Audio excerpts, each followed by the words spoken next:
caprichando. Mônica Bergamo fala sobre o STF, indicação do Lula, tá aí na tela a reportagem. Lula só vai indicar para o Supremo ministro para quem possa telefonar. E aí, segundo a Mônica, a chance de mulheres diminui com isso. O presidente Lula já estabeleceu um critério para a indicação da substituta ou do substituto da ministra Rosa Weber no STF. Isso em outubro, quando ela deve se aposentar. Ele quer alguém que ele possa dialogar com naturalidade, sem intermediários, né? Sem ali ter um mensageiro. Nas palavras de um ministro do governo, que foi ouvido pela Mônica Bergamo, escaldado por tudo que já passou na vida, Lula não vai indicar para o Supremo uma pessoa para quem ele não possa nem telefonar, né? Não tem esse contato, essa proximidade. É uma forma diferente de dizer o mesmo que Bolsonaro afirmou quando escolheu magistrados para a corte. Vou indicar quem toma cerveja comigo, ou no caso de um juiz conservador que tome tubaína. Foi o que Bolsonaro disse e a comparação que a Mônica faz. Bom, a gente sabe que o presidente Lula passou pela condenação, que depois foi anulada e tudo mais, né, Sakamoto? Mas é claro que na hora da indicação, alguns critérios ali têm que ser levados em conta, né? E eu não estou nem falando da questão da diversidade, que é importante, né? Mas a impessoalidade é importante também, né? Aí, pessoal, se você fosse me perguntar, e eu tenho falado bastante isso, assim, desde o começo desse processo. É claro que eu não acho que seria a melhor, que o Lula, na verdade, ele vai acabar apanhando por conta dessa indicação. Só que, do ponto de vista político, né, ao contrário do que as pessoas pensam, Diego, vai ser muito mais fácil do que as pessoas pensam. Porque é o seguinte, exatamente porque o Zanin tem esse perfil garantista de não criminalização da política, ele vai ter o suporte, o apoio do parlamento, sim, para poder entrar. E uma parte significativa dos próprios colegas, né, em outras instâncias, vai poder entrar. Ao longo do tempo, a gente teve várias pessoas que foram indicadas devido à proximidade. O pessoal fala, mas é o advogado pessoal do Lula, né? Já tivemos o próprio Gilmar Mendes, né, que atuava muito próximo, né, ao Fernando Henrique, né, tudo, e foi indicado. Tivemos o Toffoli também, era advogado, tanto da pessoa jurídica quanto da pessoa física, né, do PT, do Lula, tudo também foi indicado. O próprio Marco Aurélio Melo, né, ele que foi indicado por ninguém mais, ninguém menos por seu primo, Fernando Collor de Mello, né? O pessoal também não fala, o pessoal fala, não, nunca houve tal caso. Ué, mas o Marco Aurélio foi indicado pelo primo, né? E então, pelo, pela família, né? Tem uma indicação familiar, né? Então, o que acontece? É uma questão, é claro, né? Que se você perguntar, a melhor seria se tivesse essa questão, né? Mas as escolhas, a verdade é que as escolhas elas são feitas muitas vezes nessas bases, assim, né? Se você me perguntar, eu sugeriria para o Lula que, olha, toma cuidado porque você vai apanhar, porque realmente existe uma questão de impessoalidade discutida.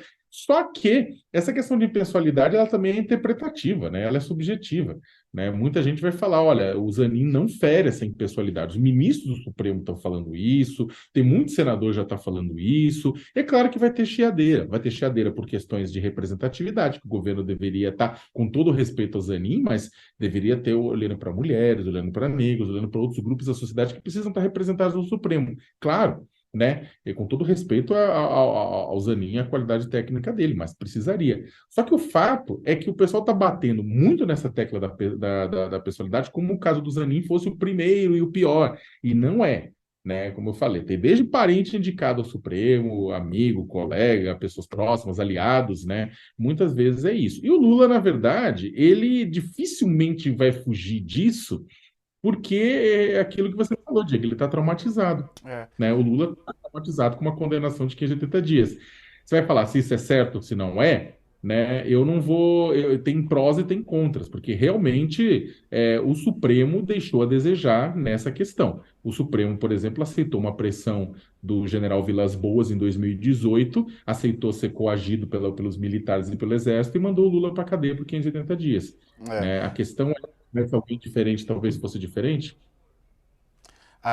Pois é. E fora tudo isso, né, Sakamoto estava aqui pensando exatamente ainda também sobre a questão do Zanin, do que pouca gente conhece, né? Pelo menos eu não sei quais são as opiniões dele, e até acho que a gente já escreveu sobre isso no nosso site, né? Já teve colunistas que escreveram sobre isso, e eu também não conheço as posições dele sobre algumas pautas que invariavelmente chegam ao Supremo também, que são tão importantes também, né? A gente entender exatamente quem é a pessoa, né? Que ele tem conhecimento técnico, acho que isso é indiscutível, né? Mas quais são as posições dele, acho que isso muita gente ainda desconhece.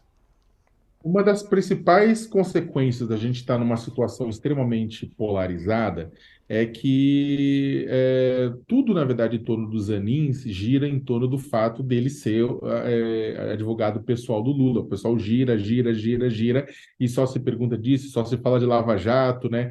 Exatamente por conta de um contexto polarizado. Mas a gente não sabe o que o Zanin pensa com relação a temas polêmicos que estão entrando em curso no Supremo, a questão do direito ao aborto até a 12ª semana, que está em curso, a questão da descriminalização do uso de maconha, que também está lá em curso, em discussão, questões de direitos trabalhistas, né? Tem muita coisa da reforma trabalhista que está tramitando no Supremo Tribunal Federal. O que pensa ele sobre questões trabalhistas? O Zanin defendeu muitas empresas ao longo da vida. Ele é um perfil mais pró-empresa ou mais pró-trabalhador? Ou um perfil, tipo, mais ou menos que joga no meio, né? Qual que é o ponto de vista dele a respeito de questões como cotas raciais, né? Como a ampliação das cotas no serviço público, a questão do direito da mulher no serviço público, o direito das mulheres candidatas, dos negros candidatos, né? Qual que é a posição dele a respeito, se pegar casos como esse de discussão de fraude ligado a redes como a Americana, se subir, qual que vai ser a posição dele? Qual que é a posição dele a respeito de liberdade de expressão versus liberdade religiosa versus dignidade das pessoas, né? Ele já advogou, inclusive, para igrejas, né? Tudo. Então, como é que é o posicionamento dele? A gente não sabe. Nenhum desses temas é aberto e discutido. Na sabatina, parte desses temas devem vir a público, mas infelizmente a sabatina uma parte da sabatina vai ficar em cima de Fla-Flu, né? Por quê? Vai ter os Bolsonaros, vai ter o pessoal da lacração tentando bater em cima dele e por aí vai. A gente não vai descobrir. Infelizmente, seria ótimo se tivesse não apenas a audiência do Senado, mas se tivéssemos audiências públicas para o ministro do Supremo, em que as pessoas pudessem perguntar para ele, não apenas senadores, porque os senadores têm suas pautas, pró-governo, anti-governo. Agora, e a população em geral? Não necessariamente a pauta do Senado é a pauta da população. Então, seria interessante se tivéssemos audiências públicas para ouvir e entender o que os candidatos a ministro do Supremo, né, os nomeados, querem e pensam para o Brasil.